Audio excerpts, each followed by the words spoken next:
এই যে বিজ্ঞানের আবিষ্কার হচ্ছে, বিজ্ঞানের আবিষ্কার যত বাড়বে কোরআন বোঝা তত সহজ হবে।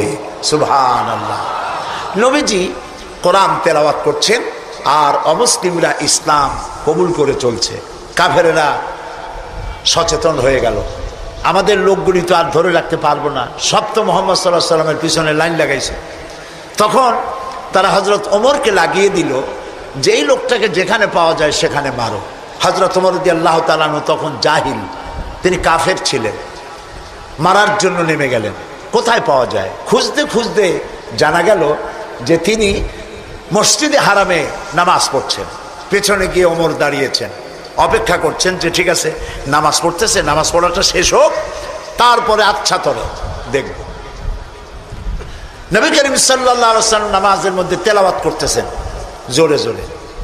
এখন আপনারা বুঝুন, এ কোরআন শরীফ হচ্ছে আল্লাহ, তেলাওয়াত করছেন যার উপরে নাজিল হয়েছে তিনি। এখন শুনতে কত মজা হচ্ছে। হযরত ওমর তিনি বলছেন যে আমি মনে মনে ভাবলাম যে মুহাম্মদ সাল্লাল্লাহু আলাইহি ওয়াসাল্লামকে এইসব কথা জেনে শিখায়। উনি তো কোনো স্কুল কলেজে যায় নাই, মাদ্রাসায় যায়নি, কই পান এত সুন্দর সুন্দর কথা, নিশ্চয়ই জেনে শিখাচ্ছে। হযরত ওমর বলেন আমি যখন মনে করছি নবীজিকে মুহাম্মদ সাল্লাল্লাহু আলাইহি ওয়াসাল্লামকে জেনে কথাগুলি শিখিয়েছে, অমনি তিনি নামাজের ভিতরে তেলাওয়াত করলেন, ইন্নাহু লাকাউলু রাসূলিন কারীম। এটি একটি মহান বার্তাবাহকের বর্ণনা।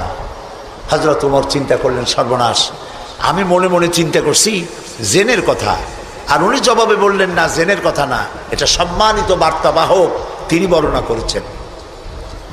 হযরত ওমর বলেন আমি মনে মনে ভাবলাম জেন যদি না শিখিয়ে থাকে তাহলে তলে তলে কোন ফাঁকে যেন মুহাম্মদ সাল্লাল্লাহু আলাইহি ওয়াসাল্লাম কবি হয়ে গেছেন, কারণ এত সুন্দর মিলিয়ে মিলিয়ে কথা তো আর শুনি নাই কখনো। হযরত ওমর বলেন আমি যখন ভাবলাম তিনি কবি হয়ে গেছেন, অমনি তিনি নামাজের ভিতরে আমার এ কথার প্রতিবাদ করলেন। তিনি পড়লেন ওয়ামা হুয়া বিকাউলি শাইরিন কালিলাম মা তুমিনুন। না না না, এটা কোনো কবির কথা নয়, তোমরা খুব কমই বিশ্বাস স্থাপন করো। হযরত ওমর বলছেন কি সাংঘাতিক কথা। চিন্তা করলাম জেনের কথা কয় না, জেনের কথা না, চিন্তা করলাম কবির কথা মনে মনে, আর উনি প্রকাশ্যে জবাব দিচ্ছেন যে কবির কথা না। তাহলে তো শুধু কবি, উনি কবি হন নাই, উনি গণকও হয়েছে, তা না হলে আমার মনের কথা বোঝে।